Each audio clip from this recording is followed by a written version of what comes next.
Hallelujah. सभी को जय मसीह की। आइए हम उत्पत्ति से पढ़ेंगे पुराना नियम अध्याय 25 का, जिसमें मैंने आप सभी को बताया था कि जो रिबिका है वो परमेश्वर के पास जाती है कि परमेश्वर जो मेरी दशा है उसके विषय में आप मुझे गाइड करें। हालेलुया। आज हम आगे पढ़ेंगे। तब यहोवा ने उससे कहा कि तेरे गर्भ में 2 जातियां हैं और तेरी कोख से निकलते ही 2 राज्य के लोग अलग अलग होंगे और एक राज्य के लोग दूसरे से अधिक सामर्थी होंगे और बड़ा बेटा छोटे के अधीन होगा। हालेलुया। जो रिबिका है, जो धर्मी औरत थी, जो परमेश्वर का भय मानती थी, वो परमेश्वर की उपस्थिति में अपनी प्रार्थना को लेके जाती है।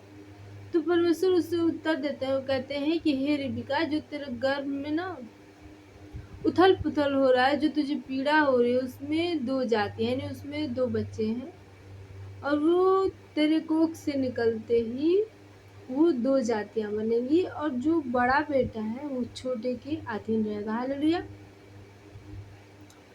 जब उसके प्रसव का समय आया तब क्या प्रकट हुआ कि उसके गर्भ में जुड़वे बालक है। पहला जो उत्पन्न हुआ वह लाल निकला और उसका सारा शरीर कंबल के समान रोममय था, इसलिए उसका नाम एसाव रखा गया। पीछे उसका भाई अपने हाथ से एसाव की एड़ी पकड़े हुए उत्पन्न हुआ और उसका नाम याकूब रखा गया। जब रिबका ने उनको जन्म दिया तब इसहाक 60 वर्ष का था। हालेलुया।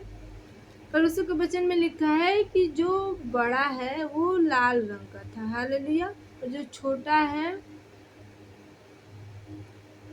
वो अपने भाई का एड़ी पकड़े हुए था। जब ये दोनों बच्चे उत्पन्न होते हैं तब इसहाक है जो उनका पिता है, उसकी उम्र 60 वर्ष की थी। हालेलुया।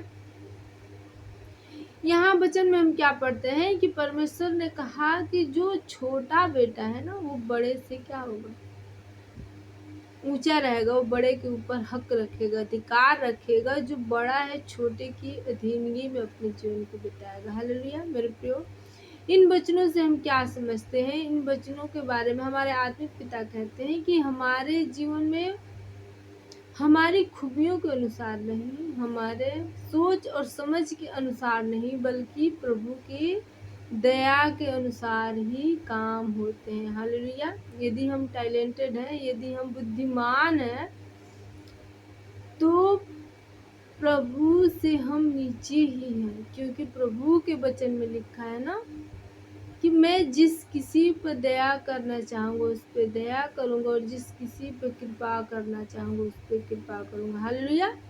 हमारा जो परमेश्वर है ना वो कहता है कि मैं जिस किसी पे दया करना चाहूँगा, यानी मैं ये नहीं देखूंगा कि तुम बुद्धिमान हो तो मैं तुझे अपने कामों के लिए चुन लेता हूँ, क्योंकि तुम वचन को अच्छे से प्रीच कर सकते हो, वचन को अच्छे से तुम गाइड कर सकते हो। हालेलुया। नहीं, वो एक मूर्ख को, एक अनपढ़ को, एक रिजेक्टेड इंसान को भी परमेश्वर चुन सकता है, उसे अपनी स्वर्ग बुद्धि दे सकता है और उस बुद्धि के सहारे वो मनुष्य परमेश्वर के कामों को कर सकता है। हालेलुया।